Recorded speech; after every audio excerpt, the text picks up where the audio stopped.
देखिए देश की जनता भी, ये जो सत्ता पक्ष और विपक्ष के बीच तकरार चल रही है, देश की जनता ये सवाल पूछ रही है कि एक एक मिनट के जो लाखों रुपए जाते हैं आम जनता के, जो बर्बाद हो रहे हैं, इस वक्त संसद की कार्रवाई बार बार ठप हो रही है, उसके लिए जिम्मेदार किसको ठहराया जाए? क्योंकि गतिरोध अगर टूटेगा नहीं, कामकाज होगा नहीं, तो फिर देश की जनता जो उम्मीदें इस संसद से लगा कर रखी हुई है, उन उम्मीदों पर कैसे खरा उतरेंगे वो नेता जो सदन के भीतर जनता का प्रतिनिधित्व कर रहे हैं? लेकिन नलिन कोहली जी, आपके पास आते हुए, अगर सरकार हिंडनबर्ग की रिपोर्ट को लेकर चर्चा को तैयार है, तो जेपीसी की जांच की मांग पर इतना रार क्यों है? वो कहने करवा लीजिए जेपीसी की जांच, दूध का दूध पानी का पानी हो जाएगा।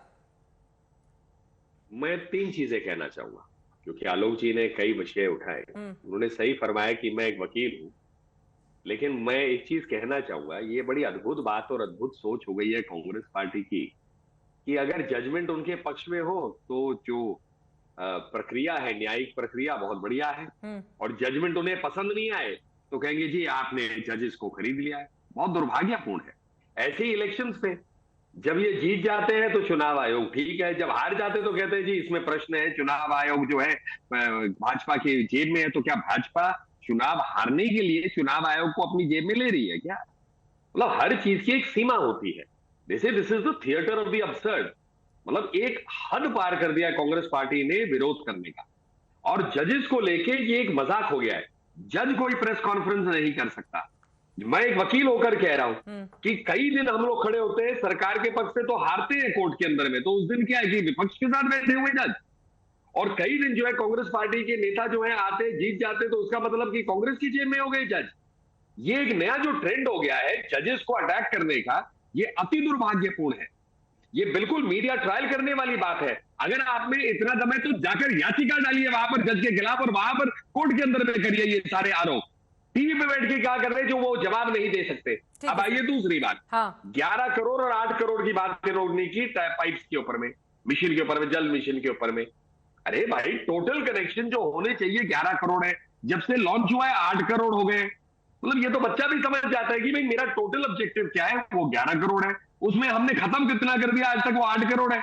अब आपको उसके सेंटेंस को या वाक्य को कैसे उसको इस्तेमाल करेंगे, आप जाकर अपना होमवर्क करिए। अगर कहते हैं हमने 8 करोड़ पूरा कर दिया तो वो सही है, हमारे टोटल 11 करोड़ होने चाहिए वो भी सही है, उसमें भी एक विषय कर दिया। और इसीलिए मैंने कहा है कि कांग्रेस पार्टी हर सीमा को पार करने में लगी हुई। अब आ जाइए तीसरा, जेपीसी क्यों नहीं कर देते?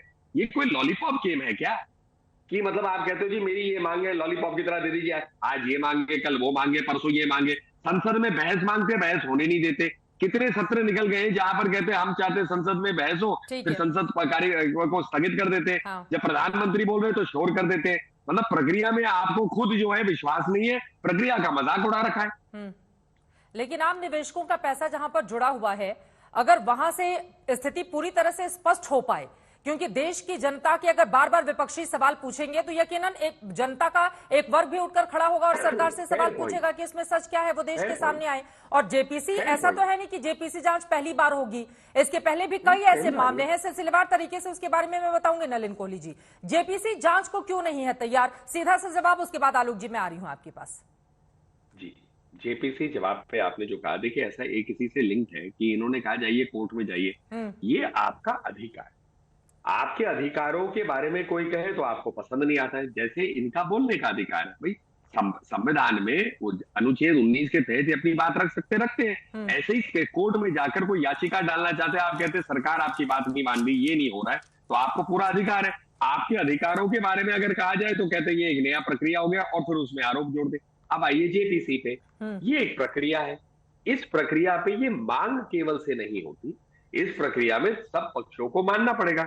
भाई अगर एक पक्ष नहीं मान रहा तो आप जबरदस्ती थोड़ी ना कर सकते हैं, इसमें जबरदस्ती की क्या बात है। और दूसरी बात, अगर आप कोर्ट में जाते हैं, याचिका करते हैं, भाई रफेल के ऊपर में इन्होंने बहुत आरोप लगाए कि रफेल में घोटाला हुआ, अंतिम जो है सारे कागज सुप्रीम कोर्ट के सामने गए। रफेल उन्होंने कहा नहीं बिल्कुल सब कुछ ठीक है, देश हित में नहीं है कि हम इन कागजों को आगे करें, क्योंकि देश की सुरक्षा को लेकर बातें हैं। ठीक है, तो इसमें उस प्रक्रिया में तो मतलब क्या जेपीसी जो है थोड़ी ना इन्वेस्टिगेटिव एजेंसी है, जेपीसी एक संसदीय प्रोसीजर है। आज आप खुद ही कह रहे हैं, अभी आपकी ब्रेकिंग न्यूज आई है भाई, हिंडनबर्ग रिपोर्ट को लेके ऐसा एक कभी खबर आई है, तो इनको स्वागत करना चाहिए। ठीक है सर।